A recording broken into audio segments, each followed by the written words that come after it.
जी अस्सलाम वालेकुम and welcome to my YouTube channel. बेटा लास्ट लेक्चर के अंदर हमने स्टमक से रिलेटेड जितनी भी चीजें थी उसको वन बाय वन डिटेल से डिस्कस कर लिया था और अब उससे बेटा जो नेक्स्ट पार्ट आपके पास स्टार्ट हो रहा है वो है स्मॉल इंटेस्टाइन। तो बेटा अगर हम स्मॉल इंटेस्टाइन की लेंथ की बात करें तो हम कहते हैं बेटा ये टोटल कितने हैं 6 to 7 मीटर है। ठीक है, अगर हम टोटल एलिमेंट्री कैनाल की बात करें तो उसकी जो लेंथ थी बेटा वो कितनी थी 9 मीटर, जिसको हमने 30 फीट का नाम दिया। हम कह सकते हैं कि ये किसके बराबर है बेटा 30 फीट के बराबर है। उसके अंदर बेटा जो स्मॉल इंटेस्टाइन है इसकी जो लेंथ है वो आपके पास क्या है 6 to 7 मीटर।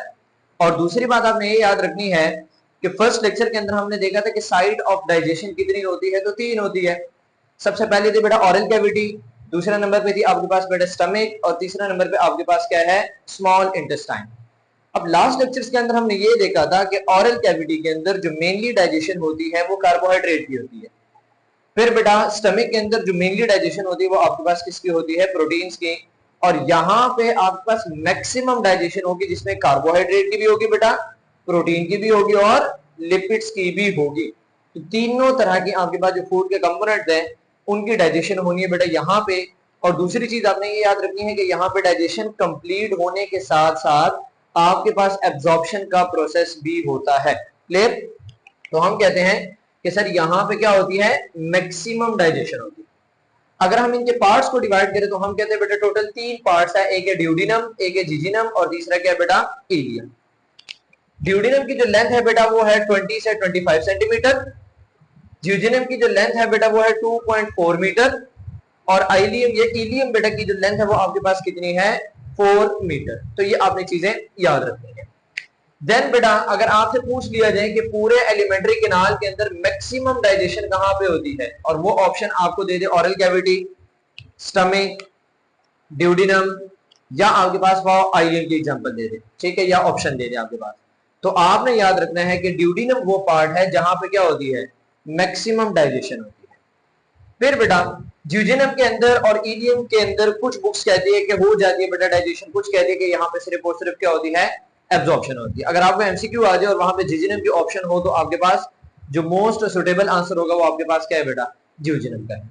तो हम कहते हैं कि यहाँ पे कंप्लीशन ऑफ डाइजेशन होती है। और बेटा जो थर्ड और लास्ट पार्ट है जिसकी लेंथ कितनी है 4 मीटर है, यहाँ पे आपके पास प्रोसेस होना बेटा किसका एब्जॉर्प्शन। तो ये कुछ बेसिक चीज आपने याद रखनी है। अब अगर हम एक ड्यूडेनम को डिस्कस करें सबसे पहले, ठीक है, कि जहां पे क्या होने बेटा मैक्सिमम डाइजेशन होनी है। तो लेट सपोज मैं कहता हूं बेटा ये आपके पास ड्यूडेनम का पार्ट है। अब हो क्या रहा था कि यहां पे आपके पास एक पार्ट था जिसको हमने क्या नाम दिया था स्टमक का नाम दिया था। तो उसी स्टमक का जो ये पाइलोरिक स्फिंक्टर था इससे आगे जो नेक्स्ट पार्ट स्टार्ट होता है बेटा ये कौन सा है आपके पास ड्यूडेनम का। इसके साथ कुछ बेटा एक्सेसरी या एसोसिएटेड स्ट्रक्चर्स होते हैं जिसको हम क्या नाम देते हैं बेटा लीवर का नाम देते हैं। और यहां पे एक लीफ लाइक स्ट्रक्चर होता है जिसको हम क्या नाम देते हैं पेंक्रियास। ये दोनों के दोनों अपनी सिक्रीशंस बेटा ऐड करते हैं कहां पे इसी ड्यूडेनम के अंदर। तो सबसे पहले बेटा हमने लीवर को और पेंक्रियास को डिस्कस करना है और फिर उसके बाद हम इसी पार्ट के ऊपर दोबारा आएंगे। तो बेटा लीवर आपके पास क्या है इसके हवाले से आपने एक बात याद रखनी है, हम कहते हैं बेटा it is the largest exocrine gland. अच्छा अगर आपसे पूछ लिया जाए जी लार्जेस्ट एंडोक्राइन ग्लैंड कौन सा है तो आपने याद रखना बेटा थायराइड ग्लैंड। अगर एक्सोक्राइन ग्लैंड पूछा जाए तो आपके पास क्या है बेटा लीवर। क्लियर? ये आपके पास बेटा लीवर का स्ट्रक्चर है, इसके 2 लोब होते हैं, इसको हम नाम देते हैं बेटा कि ये कौन सा लोब है, ये आपके पास है बेटा राइट लोब और ये वाला जो है बेटा ये आपके पास कौन सा है लेफ्ट लोब। एक राइट है और दूसरा क्या है बेटा लेफ्ट है। इसके साथ बेटा एक पाउच लाइक स्ट्रक्चर है जिसको हम क्या नाम देते हैं बेटा गॉल ब्लैडर का नाम देते हैं।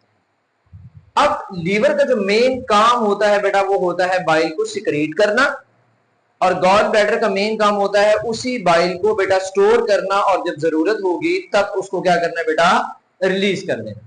क्लियर? तो हम कहते हैं कि जो राइट लोब है यहां से एक डक्ट आ रही है जिसको हम क्या नाम देते हैं बेटा राइट हेपेटिक डक्ट। याद रख ले हेपेटिक का वर्ड यूज होता है किसके लिए लीवर के। क्लियर? तो बेटा जो राइट लोब से है वो राइट हेपेटिक, जो लेफ्ट लोब से वो आपके पास क्या है, लेफ्ट हेपेटिक डक्ट। ये दोनों के दोनों डक्ट आगे बेटा कंबाइन होती है एक डक्ट के अंदर, जिसको हम क्या नाम दे रहे हैं बेटा, कॉमन हेपेटिक डक्ट का नाम दे रहे हैं। और उसी टाइम पे बेटा इसके साथ जो पाउच टाइप स्ट्रक्चर है जिसको हमने क्या नाम दे दिया बेटा, गॉल ब्लैडर, इससे भी एक डक्ट आ रही है जिसको हम क्या नाम दे रहे हैं बेटा, सिस्टिक डक्ट का नाम देते हैं। अब जब ये कॉमन हेपेटिक डक्ट और ये सिस्टिक डक्ट आपस में जुड़ती है बेटा, तो उसको हम क्या नाम देते हैं, कॉमन बाइल डक्ट। और यही वो डक्ट है जो क्या करते हैं बेटा, बाइल को लाके सिक्रीट करती है किसके अंदर बेटा, ड्यूडेनम के। क्लियर? अच्छा, अगर बेटा हम बाइल के कंपोजिशन, गॉल ब्लैडर का काम क्या है, स्टोर करना और फिर जब नीड है उसको क्या करना, सिक्रीट करना। अगर इसके हम कंपोजिशन की बात करें तो हम कहते हैं बेटा यहाँ पे क्या है, वाटर है, इसके अलावा यहाँ पे क्या है बेटा, बाइल सॉल्ट्स है, बाइल पिगमेंट्स है। और बाइल पिगमेंट्स के अंदर आपने याद रखने बेटा कौन से, एक है बिलीवर्डिन और एक आपके पास क्या है बेटा, बिलीरुबिन। और यहाँ पे एक पॉइंट याद रखिएगा, एमसीक्यू के लिए इंपॉर्टेंट है कि बेटा अगर इसकी एक्यूमुलेशन हो जाती है, आपकी बॉडी के अंदर कोई खराबी है, तो इन्हीं बाइल सॉल्ट के एक्यूमुलेशन की वजह से जो डिसऑर्डर है, जो बीमारी है, उसको हम क्या नाम देते हैं बेटा, जॉन्डिस का नाम देते हैं। क्लियर? इसके अलावा बेटा इसके अंदर लेसिथिन है और कोलेस्ट्रॉल है। अब लेसिथिन आप पढ़ के आए हैं चैप्टर नंबर 2 फर्स्ट ईयर के अंदर, जब हमने फॉस्फोलिपिड का टॉपिक पढ़ा था तो हमने कहा था कि सबसे इंपॉर्टेंट जो आपके पास है वो क्या है, फॉस्फेटाइडिलकोलिन है, और उसी को हमने नाम क्या दिया था बेटा, लेसिथिन का नाम दिया था।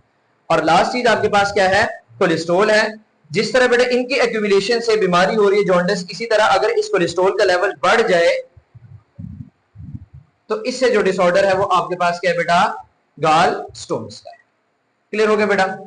फिर ये तो होगी कंपोजिशन जो कि इंपॉर्टेंट है, जो कि पूछी जाती है, आपको दे दिया जाएगा कि which one of the following. अच्छा, यहां पे एक और बड़ी इंपॉर्टेंट बात कि सर इन सारे की सारी चीजों के अंदर आपने अगर एक चीज नोट की हो तो यहां पे कोई भी एंजाइम मौजूद नहीं है। देखिए, ऑरल कैविटी में से सलाइवा रिलीज हुआ, उसके अंदर एंजाइम है।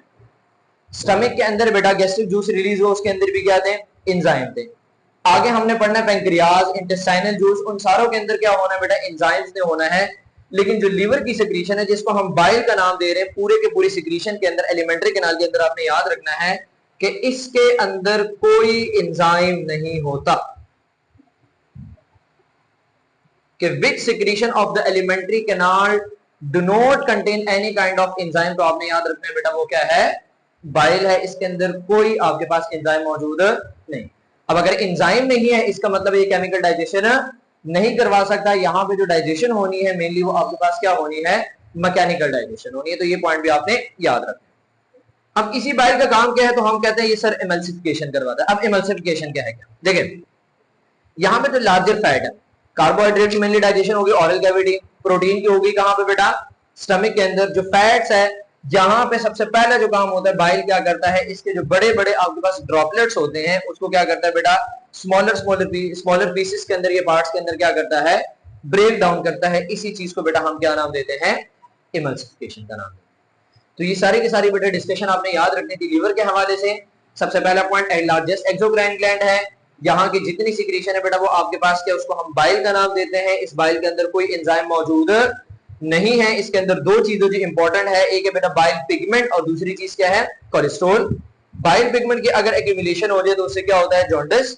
और अगर कोलेस्ट्रॉल की जो मिकदार है वो ज्यादा हो जाए तो उसको हम क्या नाम देते हैं, गाल स्टोन्स का नाम देते हैं।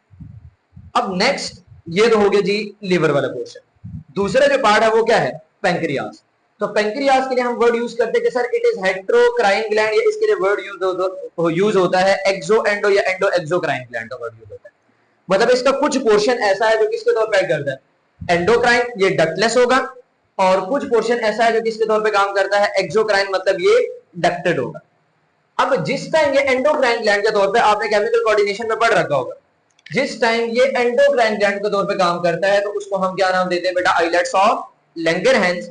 और बेटा ये यहाँ पे दो हार्मोन मेनली सिक्रीट करता है, एक का नाम क्या है बेटा, इंसुलिन, और दूसरे का नाम क्या है बेटा, ग्लूकागोन। अब इंसुलिन का काम क्या है, आपके ब्लड के अंदर शुगर के लेवल को क्या करना, अगर एक्सीड कर जाए, बढ़ जाए तो उसको टुवर्ड्स द नॉर्मल लेकर आना। और ग्लूकागोन का काम क्या है, अगर वही शुगर लेवल कम हो जाए तो उसको दोबारा क्या करना है बेटा, टुवर्ड्स द नॉर्मल लेकर आना। अब एक ज्यादा से कम कर रहा है, एक कम से ज्यादा कर रहा है, दोनों का एक्शन एक दूसरे के क्या है बेटा, अगेंस्ट है, ऑपोजिट है, तो हम कहते हैं बेटा कि ये क्या है, एंटागोनिस्ट है एक दूसरे का। अब जिस टाइम बेटा ये एक्सोक्राइन के तौर पे काम करता है, तो इसके अंदर ये कुछ सेल्स मौजूद है जिसको हम क्या नाम दे रहे हैं बेटा, एसिनार सेल्स का नाम देते हैं, और ये कुछ सिक्रीशंस करते हैं, उन सिक्रीशंस को हम क्या नाम देते हैं, पैंक्रियाटिक जूस का नाम देते हैं। और पैंक्रियाटिक जूस की पीएच भी आपने याद रखने की क्या होती है बेटा, एल्कलाइन होती है, 8 पीएच होती है। अब अगर इसकी जूस की कंपोजिशन की बात करें तो हम कहते हैं बेटा पैंक्रियाटिक अमाइलेज, दूसरा है ट्रिप्सिन, और तीसरा क्या है बेटा, पैंक्रियाटिक लाइपेज। पैंक्रियाटिक अमाइलेज ने क्या करना है बेटा, जो मेनली स्टार्च है, जो कार्बोहाइड्रेट्स है, उसके ऊपर एक्ट करके इसको किसके अंदर कन्वर्ट करना है बेटा, माल्टोज के अंदर और ग्लूकोज के अंदर। जो ट्रिप्सिन है इसने आपके प्रोटीन्स को कन्वर्ट करना है बेटा किसके अंदर, पॉलीपेप्टाइड्स के अंदर या पेप्टोन्स के अंदर। और पैंक्रियाटिक लाइपेज का काम क्या है कि फैट के ऊपर या लिपिड्स के ऊपर एक्ट करके उसको फैटी एसिड और ग्लिसरॉल। अब यहाँ पे जो एक पॉइंट आपने याद रखना है बेटा कि जो ट्रिप्सिन है ये डायरेक्टली इस फॉर्म में सिक्रीट नहीं होता, ये बनता है किसकी शक्ल में बेटा, ट्रिप्सिनोजिन। जिस तरह स्टमक में हमने पढ़ा था क्या बना था बेटा, पेप्सिनोजिन, यहां पे क्या बन रहा है बेटा, ट्रिप्सिनोजिन। अब ये ट्रिप्सिनोजिन आगे कन्वर्ट होता है किसके अंदर, ट्रिप्सिन के अंदर, और ये पेप्सिनोजिन कन्वर्ट होता है बेटा किसके अंदर, पेप्सिन। अब इसके बारे में तो हमने पढ़ लिया था कि ये काम किसका था बेटा, हाइड्रोक्लोरिक एसिड, जो कि आपके गैस्ट्रिक जूस के अंदर था। लेकिन ये जो काम करता है ये आपके पास क्या है बेटा, एक और एंजाइम है जिसका नाम क्या है, एंटीरोकाइनेज, जो कि इंटेस्टाइनल वॉल से सिक्रीट होता है, जो कि इंटेस्टाइनल जूस के अंदर मौजूद है। तो ये सारे के सारे आपके पास क्या करते हैं बेटा, एंजाइम है किसके अंदर, पैंक्रियाटिक जूस के अंदर। और इसके अलावा सर यहाँ पे क्या है, सोडियम बाइकार्बोनेट है, इसने क्या करना है, जो फूड, ये अगेन बेटा वही ड्यूडिनम यहां जो हमने बनाई थी, ड्रॉ की थी, ये वही है कि काइम जो आपके पास स्टमक से फूड आ रहा था तो वो एसिडिक था, वहां पे पीएच क्या थी पेप्सिन की, 2 पीएच की, तो उसकी एसिडिटी को बेटा न्यूट्रलाइज करने का जो काम है वो आपके पास किसका है, सोडियम बाइकार्बोनेट का। क्लियर हो गया बेटा, तो ये आपने याद रखने हैं पैंक्रियाटिक जूस। अब दोबारा जरा आ जाए, ये लीवर का, जहां से कॉमन बाइल डक्ट के थ्रू ये आपके पास जो नजर आ रही है कि बेटा कॉमन बाइल डक्ट, और इसके अंदर ये जो ग्रीन कलर से नजर आ रहा है बेटा, इसको हम क्या नाम दे रहे हैं बेटा, बाइल का नाम दे। इसी तरह ये क्या है बेटा, पैंक्रियाज है, इसके अंदर ये जो मेन डक्ट नजर आ रही है ये वाली, इसको हम क्या नाम देते हैं बेटा, पैंक्रियाटिक डक्ट। और ये क्या लेकर आ रहा है बेटा, ये लेकर आ रहा है पैंक्रियाटिक जूस, दोनों सिक्रेशन आ गई। तीसरी चीज आपके पास क्या है बेटा कि इस इंटेस्टाइनल की जो वॉल है यहां से भी क्या सिक्रेट होता है, इंटेस्टाइनल जूस क्या सिक्रेट होता है। अब इसके अंदर क्या क्या कंपोजिशन है, इसको याद रखने के लिए बेटा एक निमोनिक याद रखिएगा, स्मेल। एस से बेटा यहां पे सुक्रेज जो कि सुक्रोज के ऊपर एक्ट करेगा, एम से माल्टेज जो कि माल्टोज के ऊपर एक्ट करके उसको किसके अंदर कन्वर्ट करेगा, ग्लूकोज के अंदर, और सुक्रेज क्या करेगा बेटा, सुक्रोज को कन्वर्ट करेगा स्टार्च और सॉरी ग्लूकोज और फ्रुक्टोज के अंदर। फिर बेटा आपके पास क्या है, एरिप्सिन है। अब एरिप्सिन का काम क्या है, हम कहते हैं बेटा एक एंजाइम है जिसका नाम है अमाइनो पेप्टाइडेज, अमाइनो पेप्टाइडेज। ये करता क्या है, ये पॉलीपेप्टाइड्स को कन्वर्ट करता है किसमें, डाइपेप्टाइड्स, और इन डाइपेप्टाइड्स को आगे से अमाइनो एसिड्स में कन्वर्ट करने का जो काम है बेटा वो आपके पास किसका है, एरिप्सिन का है।